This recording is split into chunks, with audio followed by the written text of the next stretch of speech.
Bem-vindos ao segundo episódio, Entre Linhas e Abaixo, podcast do TechSpark, inserido na agenda de mobilizadora para a transição digital da ITV. Eu sou o Walter Barros, colaborador aqui no CITEB, no Departamento de Transição Digital e um dos especialistas em criação digital do produto. Temos connosco a Ana Machado Silva, da Machado Corp, nossa modelista e designer de moda 3D. Correto. E o Nuno Souza, colaborador da Ímpetos e um dos grandes dinamizadores do DTC, que também aqui nesta indústria. Gostaria de começar aqui pelo Nuno, falar sobre qual foi o momento-chave para o teu início aqui no DPC.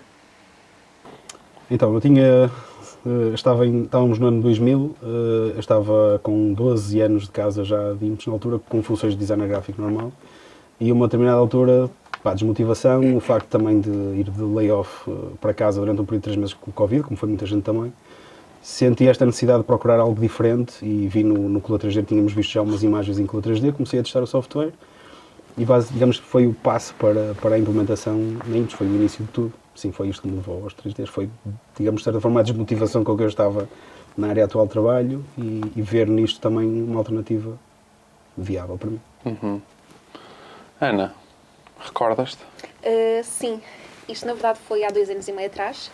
Eu trabalhava a full time, eu era modelista numa empresa, mas então aquilo que sentia é que com a idade que eu tinha, eu na empresa não tinha mais nada para aprender de novo. Então, isto foi na altura em que eu fui às redes sociais e então eu vi alguém que estava a modelar um vídeo em 3D e pronto, achei interessante. Então despedi-me da empresa e foi aí que eu comecei. E iniciei a minha jornada. Assim de rajada. Mais ou menos, assim, sim.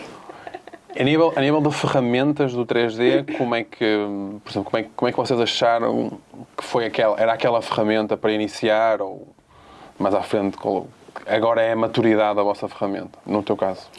Então, relativamente ao meu caso, agora eu acho que é o Clo. Isto porquê? Porque eu antes era modelista durante vários anos e então eu trabalhava com CAD.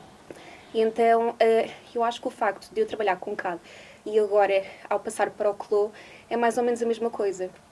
Isto porquê? Porque aquilo que eu consigo ver é os moldes em 3D, ou seja, os moldes em plano, e depois automaticamente eu faço a costura e consigo visualizar em 3D.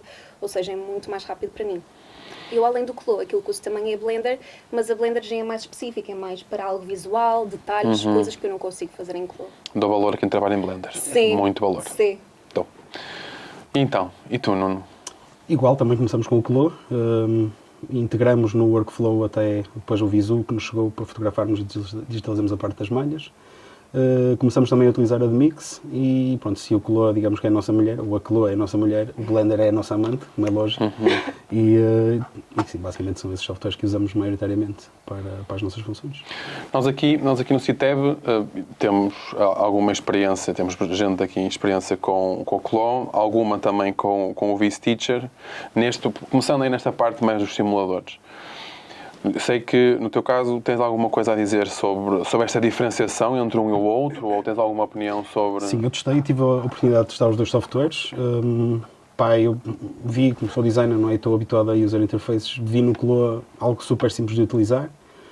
Vi na Browseware um software muito mais técnico, muito mais direcionado, se calhar, para quem é realmente técnico de moldes, o que é bom para técnicos, mas também é mau para quem não é tão técnico. Portanto, digamos que o Clo, na minha ótica, tem essa vantagem de ter um user interface muito mais simples de usar e muito mais convidativo, digamos, do que a Browseware. Tu, além do simulador da Clo, chegaste a fazer alguma experiência com mais algum? Assim a fundo, não. Nenhum em específico. Houve realmente alguns em que eram muito semelhantes ao Clo e eu realmente, eu comecei a ver pessoas a trabalhar com isso, mas automaticamente experimentei, mas achei que era mais ou menos a mesma coisa dentro do género. Sim, nós temos tendencialmente, agora temos os 3 grandes no mercado, não é? Pelo menos os mais conhecidos, com a Clo agora também com a VSteacher, com a Style 3D. Mas efetivamente também aqui no CITEB sentimos que a Clo é o que está na crista da onda, quero dizer. Relativamente aos vossos workflows, o que é que vocês acham como é que foi este impacto no vosso modelo de trabalho antes, se calhar no teu caso agora com o início, com a implementação do simulador, neste caso da CLO, e depois aqui com o Nuno também esta é a transição de um modelo antes simulador, pós-simulador. Mas começa aqui por ti. Então, da minha perspectiva, eu acho que, na verdade, esta parte do 3D é uma coisa ótima para todas as pessoas, porque é uma ferramenta que é acessível a todas as pessoas. E, automaticamente, ao produzirmos as coisas em 3D, é algo que poupa ao fazer as amostras, poupa em recursos, é muito mais rápido de fazer a visualização e depois, então, aprovar tudo em formato digital e, então, depois, ao fim disso é que nós enviamos para a produção. Ou seja, é uma coisa que nós podemos fazer ao fim de 2 dias, por exemplo, está pronto. Enquanto que se fosse a fazer em processo antigo, a fazer apenas uma peça, é uma coisa que demora 2 semanas, no mínimo. Então, é uma coisa muito mais eficiente. E tu... Exatamente igual, não é? Também, pois. Sempre que é preciso fazer uma amostra, é preciso fazer malha, é preciso tratar a Sim. malha, é preciso tingir a malha, é preciso costurar, é preciso fazer tudo, ou seja, demora demasiado tempo realmente estes processos. Claro. E nós vimos no Clo realmente essa vantagem, apesar de se calhar inicialmente termos visto mais para uma fase final de divulgação de produto, ou seja, catálogos, marketplaces online, começamos a ver numa fase inicial também a vantagem que levava em integrarmos a parte do modelismo, ou seja, e termos mesmo o processo todo de criação da peça, a começar com o molde, digamos, a ser testado em Clo, a passar para as designers a testarem tendências e cores e estampados.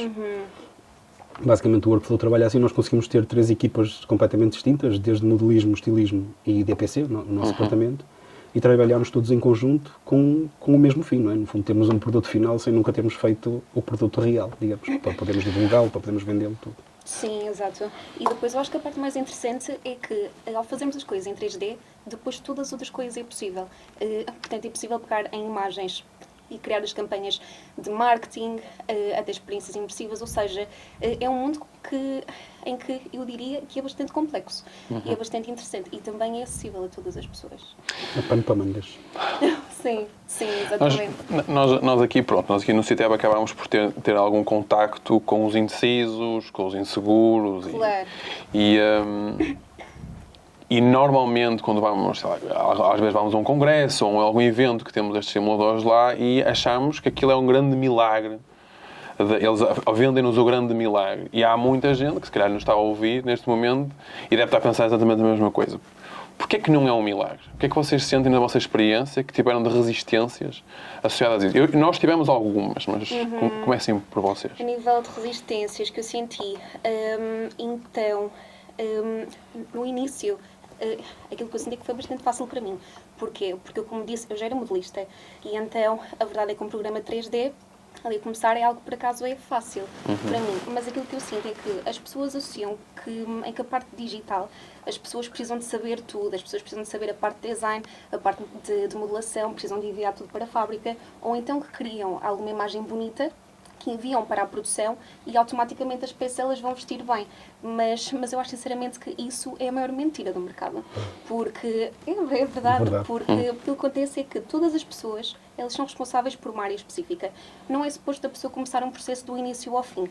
É suposto cada pessoa ficar responsável por uma área. Se a pessoa é modelista, então a pessoa aí faz a parte de modelação. Se a pessoa é um designer, como é o teu caso, a única coisa que faz é a parte do design. Ou seja, é um trabalho em equipa, é um trabalho entre várias pessoas, não é um trabalho apenas para uma só pessoa fazer aquilo do início ao fim. Então acho que isso é um grande mito. Não. Mas a partir do momento em que se consiga colocar estilistas e modelistas e designers 3D tudo a trabalhar com a mesma ferramenta, Sim. consegue-se abrir um caminho para que as coisas funcionem dentro de uma organização. Logicamente, quanto maior a organização, quanto mais velhas as pessoas forem, mais complicado se torna fazer implementações deste género. Mas sim, a dificuldade técnica que é necessária, ou melhor, a capacidade técnica que é necessária para executar, para dominar o software, é elevada. A curva de aprendizagem é uma curva bastante elevada também. E isto pode desmotivar algumas pessoas numa fase inicial a adotarem este tipo de sistemas. Mas, o que é certo é que, como no caso da Ana, no meu caso também foi super fácil começar com o Clo. Achei o software super fácil de utilizar e depois quando cheguei às designers tive alguns problemas, ou seja, a parte da modelação, a parte de cozer, de simular, são coisas já com algum nível de complexidade que algumas designers não arriscam. Eu sei que há muitas designers que felizmente usam e abusam do Clo a torto e a direito, Claro. mas há outras designers que também não estão tão confortáveis em mexer com este tipo de sistemas, até porque vêm de um ambiente 2D completamente diferente. Só o facto de termos que usar 3 botões para rodar um objeto e fazer zoom já complica um bocado a coisa, não é? Mas aos poucos, lá está, não é? A mudança também não pode acontecer de um dia para o outro. Eu lembro-me de uma altura sair super desmotivado numa reunião por causa de uma questão de implementação. E tive uma pessoa da administração que é tipo, não, então o que é que se passa? Estás tão desmotivado, tão abatido, assim, pá, isto não... Parece que não anda, a gente quer andar e parece que isto não anda. E na altura esse mesmo da administração disse-me, pá, não, a gente não pode mudar o mundo de um dia para o outro. E é verdade, nós sabemos disso, mas às vezes nós queremos fazer as mudanças acontecer de um dia para o outro e não é bem isso que acontece na realidade. Exato. Aquilo que sinto é que as coisas também, elas levam muito tempo a acontecer. A verdade é que nós ouvimos em digital, em 3D, que já muitas pessoas usam, ainda não é suficiente, claro, porque o mercado ainda está muito verdinho, mas, no entanto, são coisas que levam tempo. As pessoas não podem esperar que começam a trabalhar com uma ferramenta destas, com um Clo, por exemplo, ou outro muito semelhante, e ao fim de meio ano ou algo do género, elas já entendem os processos todos da indústria. São coisas que levam muito tempo e é preciso colocar as mãos na massa. Por isso também é que é importante. Sim, Gosto dessa expressão. Sim.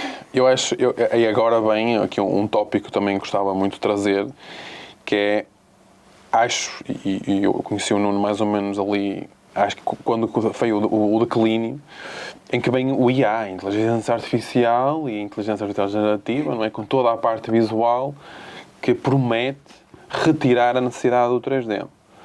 Que é uma grande falácia, como é óbvio, não é? Porque nós precisamos da parte que o 3D nos fornece, ou daquela parte de informação que é necessária para quem, a maior parte das pessoas não está a ouvir, que é a indústria, não é?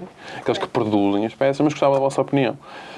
E então esta simbiose entre a inteligência artificial e agora os 3Ds? Parou, não parou, abrandou? Olha, da minha perspectiva, aquilo que eu posso dizer é que é uma ferramenta de apoio e eu sou apologista de que sim, é importante usar essas ferramentas porque realmente acelera mais uma vez o processo de produção e acho que tudo aquilo que nos ajuda a acelerar processos antigos é útil. Agora, também conheço pessoas em que acham que ao usar um programa de AI, em que simplesmente em que escreve alguma coisa e depois aquilo que já pode ser enviado para a produção, a nível de moldes.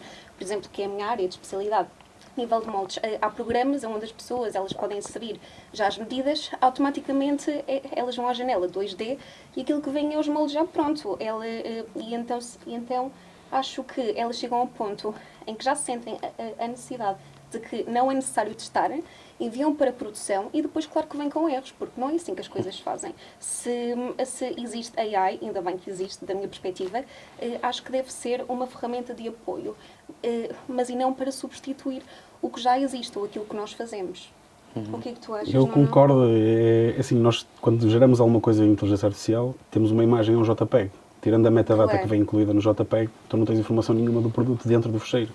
Enquanto que no fecheiro 3D, tu tens os moldes, à escala real, podes ter malhas, não é?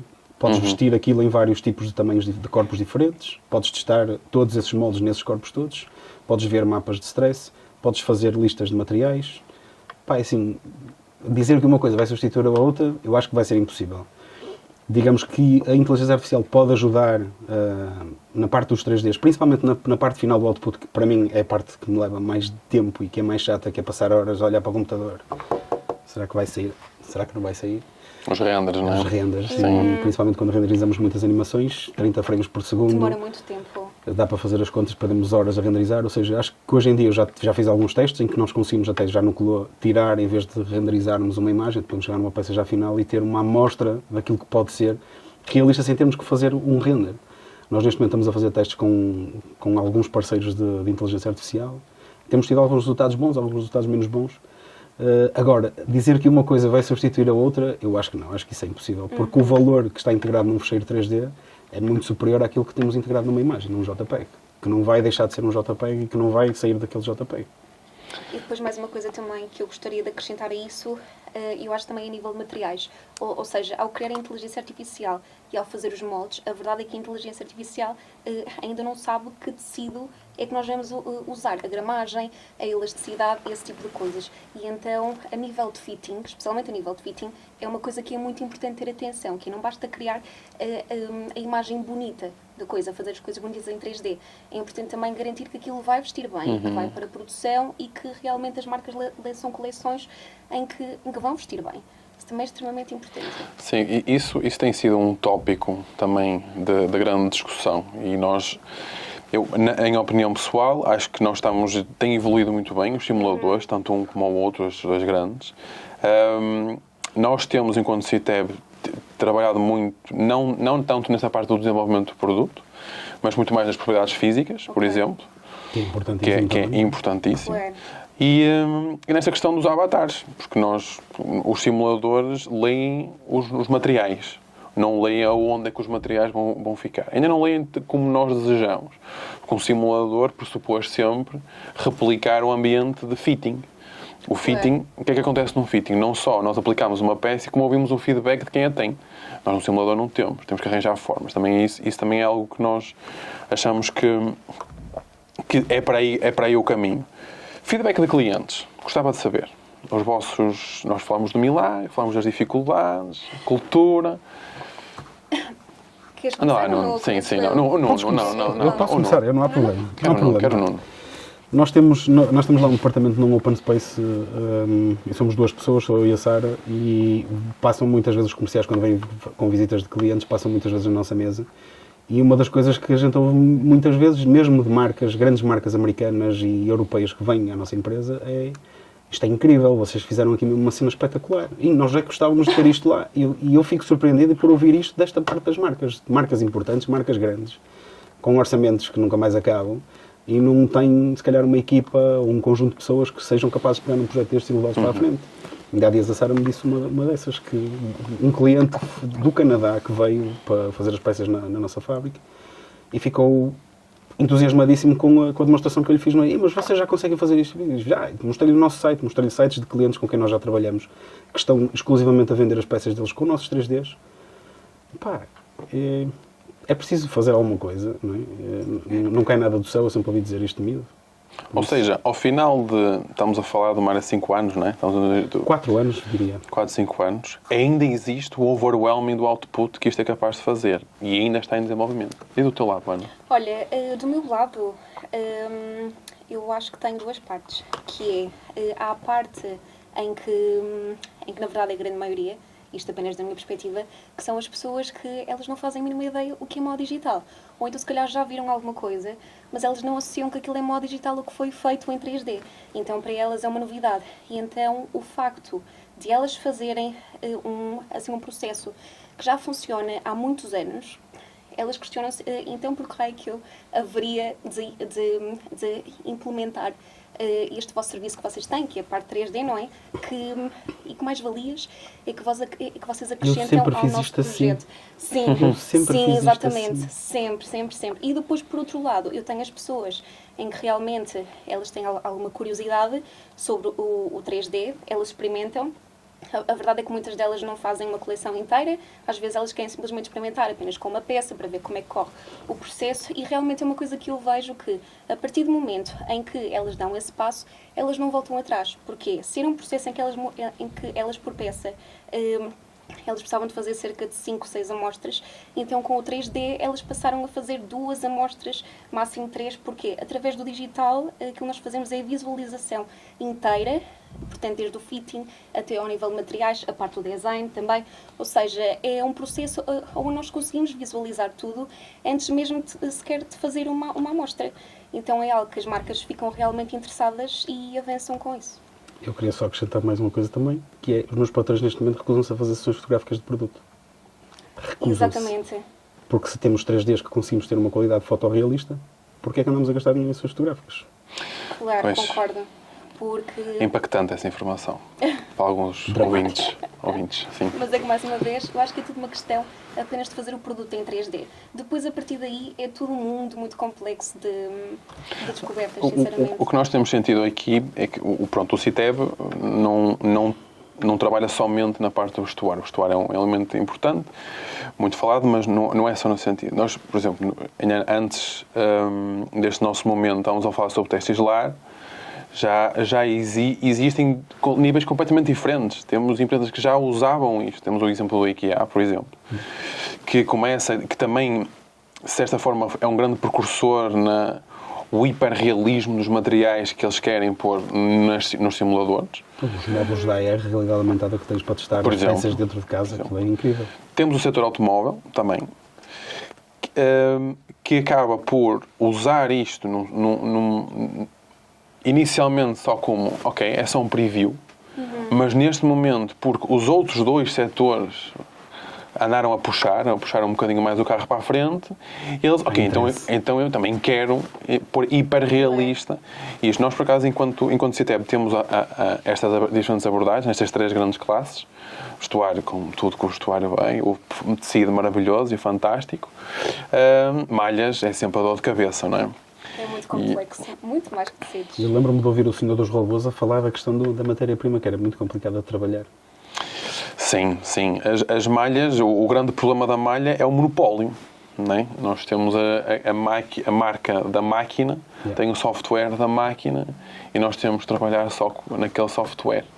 Felizmente no tecido, os softwares de desenvolvimento de tecido sempre já nos conseguem dar alguma informaçãozinha que usamos nos simuladores, não é? Que queria aqui talvez uma última questão. Tendências futuras. O que é que vocês acham pela vossa experiência? What is the next big thing? Pá, do meu lado, da parte produtiva, só falta ligar o Cloa à máquina e eu fazer Ctrl+P na CP e imprimir para a máquina. Para mim é o sonho, é se calhar quando as pessoas vão começar realmente a atribuir valor, porque realmente a Cloa tem recebido contactos de pessoal de produção e eu já falei com algumas pessoas da área, e mesmo de fábricas do têxtil, que perguntam, a primeira pergunta que fazem é: mas do Cloa tu consegues mandar para a máquina? E tipo, calma, nós não estamos lá ainda, mas também acredito que o passo a ser dado torna-se cada vez mais curto. Então tem que se partir perto, não é? O que tu achas, Ana? Do meu lado, eu diria que tenho um montão de coisas que acho que vão acontecer. Ou seja, portanto, desde a integração de roupas digitais em videojogos, o que faz com que esta parte toda da moda digital que chegue a algumas gerações mais novas, e isso é muito importante, em especial para as marcas de luxo. Depois também acredito que aquilo que vamos começar a ver mais vai ser as experiências em realidade aumentada, em que nós online, antes de comprar as peças ou antes mesmo de encomendar, em que vamos passar a usar filtros para experimentar as roupas em modo digital. Sinceramente, eu acho que isso vão ser assim as 2 grandes tendências que vão acontecer. Acho que não para já, porque mais uma vez ainda é uma altura muito... Acho que ainda é muito cedo, diria eu, para isso acontecer. Mas, sinceramente, daqui a 5 anos ou algo do género, acho que vai ser a realidade para quase toda a gente. Vocês acham que a sustentabilidade pode-se aliar a isto? Eu tenho a minha opinião. Mãos dadas, não é? A inovação Sim. e a sustentabilidade têm que andar de mãos dadas. Eu Sim. ouvi o João a falar disto há dias numa conferência. E eu concordo plenamente. Exato. Eu acho que, na verdade, isso é uma coisa que já está a acontecer, porque a partir do momento em que fazemos a redução de amostras e de materiais, e são processos mais rápidos, é uma coisa que já está ligada à outra, ou seja, é inevitável para o 3D. Nós fazemos cerca de 600 produtos, 500, 600, depende da estação, por coleção, ou melhor, por estação fazemos sempre 2 coleções por ano. Torna-se realmente complicado fazer amostras para dar a uma rede de vendedores e depois tens que mandar uma amostra de cada não sei quantos vendedores, e nós neste momento estamos a cortar, e se já não fazemos uma sessão fotográfica, por exemplo, são menos 600 peças que nós mandamos para um aterro, entre aspas, não é? Claro. Então é um passo. Mas e tu sentes que ainda precisava de ser mais desenvolvida? Não, eu acho que nós, com a riqueza de informação que nós já temos dentro dos simuladores, nós temos espaço para dar mais riqueza ainda, para dar mais consciencialização às pessoas, provavelmente de algumas peças que usam, porque o simulador, como é muito visual, não é? Nós, quando vamos a uma loja e pegamos na peça, já conseguimos ver a quantidade de malha que aquilo gastou, por exemplo, o tecido ou o que seja, os acessórios associados por aí fora. Num 3D nós conseguimos fazer isso sem ter que ter sido produzida aquela peça. Claro. E agora, com as formas de nós lermos essas informações, conseguimos assimilar pegadas ecológicas, tudo mais. Não só reforça o ato de ser mais sustentável utilizando a tecnologia, como também nos sensibiliza também para essa própria sustentabilidade. Pronto, acho que foi um bom momento que nós tivemos aqui. Que hajam mais. Obrigada. Muito obrigado. Ana, muito obrigado, Nuno. Encontramos-nos num próximo episódio, quem sabe.